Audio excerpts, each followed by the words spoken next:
Hello everyone, my name is Yugandhar and today we'll be studying about compliance of the lung, which comes under the respiratory system unit of physiology. The goal of this video is to understand what is lung compliance, the reason behind the non-linear nature of the dynamic compliance curve, and the cause of the hysteresis energy loss that accompanies it. Before we go into compliance proper, I want us to understand, in simple terms, compliance is the pressure volume characteristic of the lung. The volume here refers to the amount of air within the lung, and the pressure here refers to the pressures that cause air to move inside and out of the lung. The pressures is categorized into three types: alveolar, pleural, and transpulmonary. Alveolar pressure is the pressure of the air present within the lung alveoli. To understand pleural and transpulmonary, we must understand first what is the pleural sac and fluid. So, we know that the lung expands as the thoracic cavity expands. Thoracic cavity expands because of contraction of diaphragm and external intercostals. But the lung is never directly attached to the thoracic wall. Rather, the lung is suspended in a pleural sac. This pleural sac has two layers: a visceral layer, which is adherent to the lung, and a parietal layer, which is adherent to the thoracic wall. And in between is the pleural fluid. As the thoracic cavity expands, it pulls along the parietal layer along with it. So now that the volume of the pleural space in between has increased, the pressure of the pleural fluid drops. A drop in the pleural fluid pressure causes the visceral layer of the pleura to be pulled along, which in turn expands the lungs. As the lung expands, air moves in.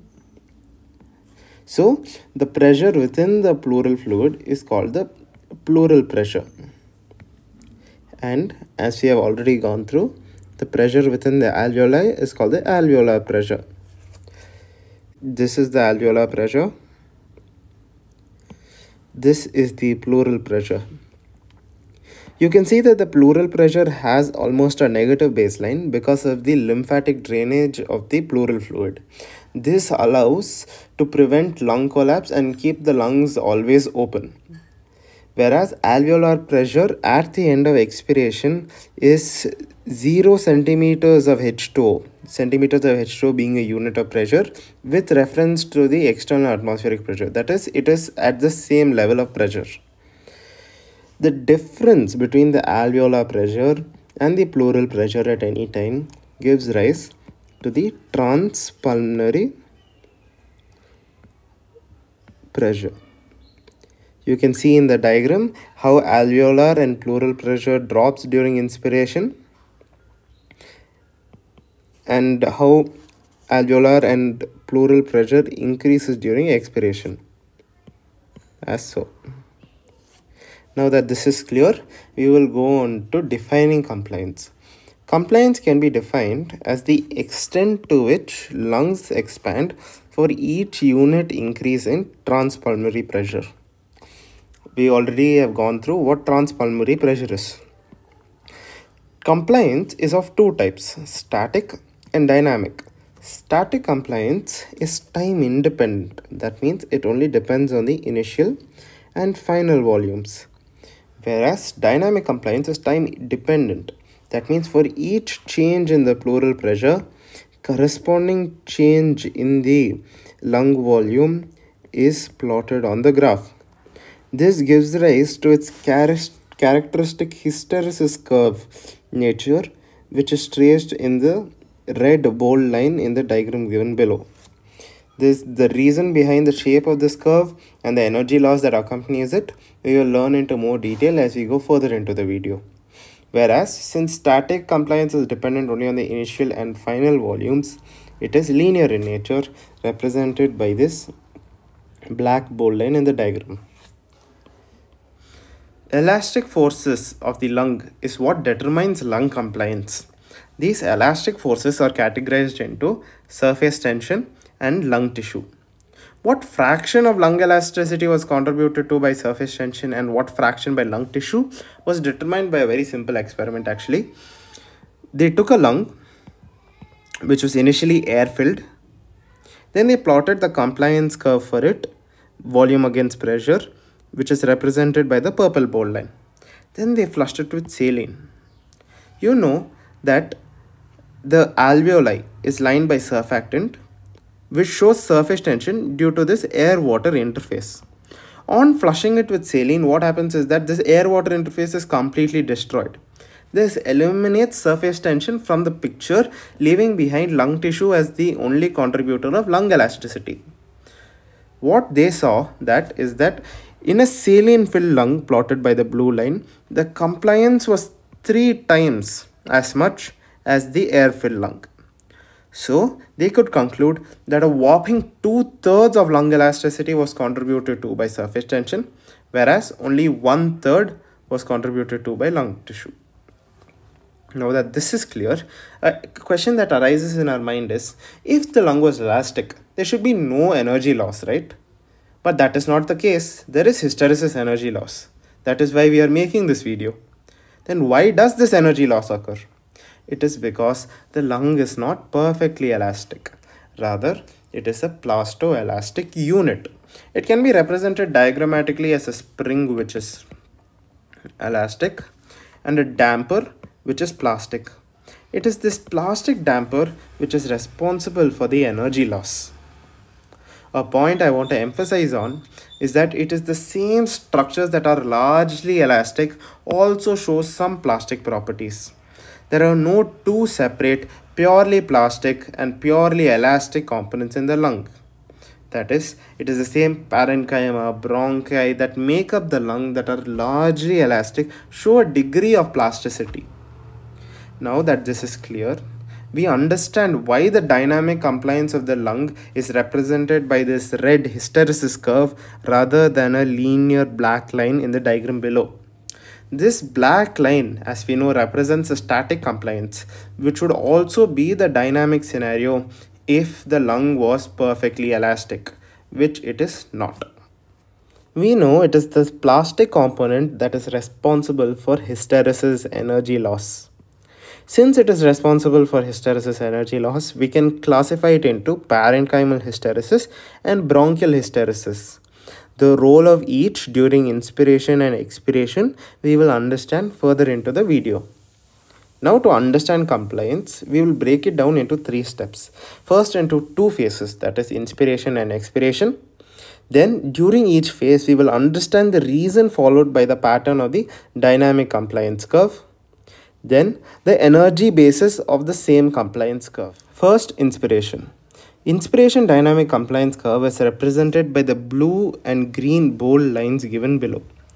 Why I have used 2 separate colors are that we should understand the reason behind the shape of the dynamic inspiration compliance curve in 2 phases, phase 1 and phase 2. They are separated by the LIP called the lower inflection point. In this graph, the y-axis represents the volume and the x-axis the pleural pressure. Now phase 1. Phase 1 corresponds to alveolar recruitment. At the end of expiration, not all alveoli are open. Some have collapsed. What happens as the transpulmonary pressure becomes more and more negative is that these collapsed alveoli are recruited and opened up. Therefore, the increase in volume is directly proportional to the number of opened alveoli. This gives rise to the linear increase in volume with respect to the pressure. What we should note that the already opened alveoli do not expand in this phase. In phase 2, it corresponds to alveolar expansion. Now all the alveoli within the lung are already recruited, but the transpulmonary pressure still becomes more negative. Therefore, each alveoli begins to expand as so. This causes a non-linear increase in volume with respect to the change in pressure represented by phase 2. Now that we have understood the reason behind the pattern followed by the compliance curve during inspiration, we will now understand the energy basis behind it. We have learned in our 12th standard that the area under a PV graph represents the work done by the body. Therefore, the shape O, L, M, N represents the work done by the body. But the energy stored by the body depends only on the initial and final volumes V1, V2. Therefore, the energy stored by the body is represented by the triangle OMN. Then what happens to energy components represented by B and C? This energy refers to the work done on the plastic components which is dissipated through the process of inspiration. We will understand this in each phase. In phase 1, the work done on the elastic components represented by A and the work done on the plastic components is represented by B. And the work done on the plastic components, that is B, is dissipated. In phase 2, the work done on the elastic components is represented by D, where the work done on the plastic components is represented by C, which is also dissipated through the process of inspiration. At the end of expiration, only the work done on the elastic components A and D are stored through the process, which is then used in expiration. But the work done on the plastic components B and C are dissipated through the process of inspiration. This is the energy basis of the compliance curve during inspiration. The parenchymal hysteresis and the bronchial hysteresis put together give rise to the lung hysteresis.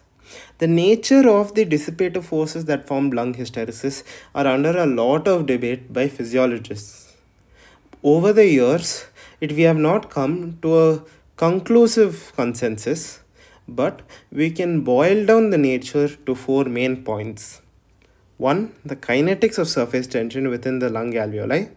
The kinetics of recruitment and derecruitment of this alveoli. The kinetics of the fiber-fiber network that surround the alveoli and the kinetics of the contractile elements that surround the alveoli. In case of the bronchial hysteresis, similar to the lung parenchyma, it is also a plastoelastic unit, and the amount of hysteresis is directly proportional to the amount of tissue in the bronchial wall. That is, greater the thickness of the bronchial wall, more is the bronchial hysteresis. In inspiration, the bronchial wall becomes thinner and thinner, and the lumen of the bronchi increases in diameter. This causes a reduced hysteresis loss as the lumen of bronchi increases along with inspiration. Now we move on to expiration. During expiration, the large amount of hysteresis energy loss is contributed to bronchial hysteresis. Similar to inspiration, we will understand it in phase 1 and phase 2, the reason behind the pattern followed during these phases, and then the energy basis of expiration dynamic compliance curve. Phase 1 corresponds to 100 to 25% change in lung volume, that is this phase. As you can see in this phase, the change in lung volume is lesser than expected for the corresponding pressure change. This is because the bronchi paradoxically actually increase in bronchial wall thickness from 100 to 25% and decrease in diameter. So you can see here the diameter decreases. This is because the blood in the microcirculation of the bronchial wall ingurgitates due to the sudden pressure change as we move from inspiration to expiration. This causes an increased flow resistance to the air and increased bronchial hysteresis. In phase 2, which is from 25 to 0%, the lumen actually gets wider as the gurgitated blood is then drained. This causes the flow resistance to air to reduce and the bronchial hysteresis also to reduce.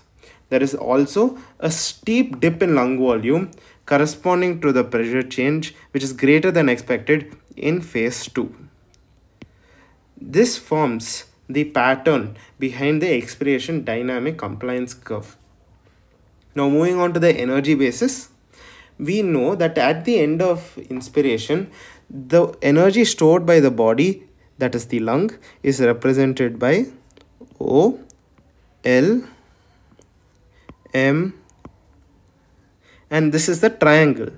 Of this energy stored, a fraction which is shaded given here, represented by OL, BO, is the amount of work that is fractioned away to overcome the plastic components of lung during expiration.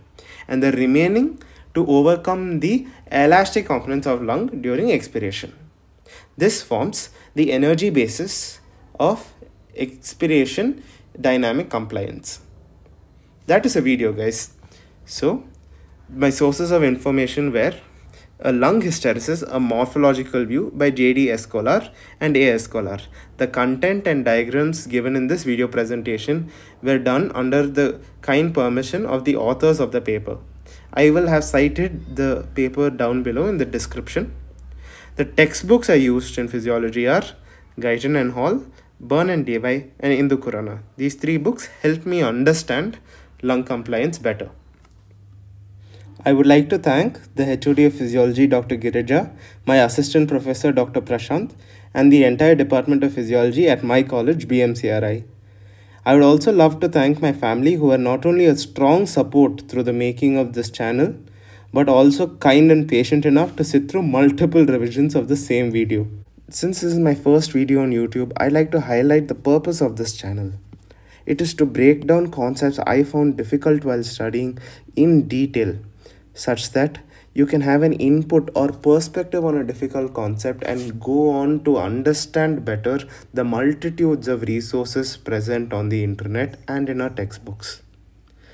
And the long-term goal of this channel is to eventually set up a community for, of, and by the people who study the medical subjects. So that was the video, everyone. If you found it helpful and enjoyable, please drop a like to the video and subscribe to my channel. You can reach out to me through the YouTube comment section, my Instagram and Facebook, which I have linked down below, to let me know what you appreciated in this video, or if there was any factual error, and most importantly, how I can better my presentation and quality of videos. Thank you, guys.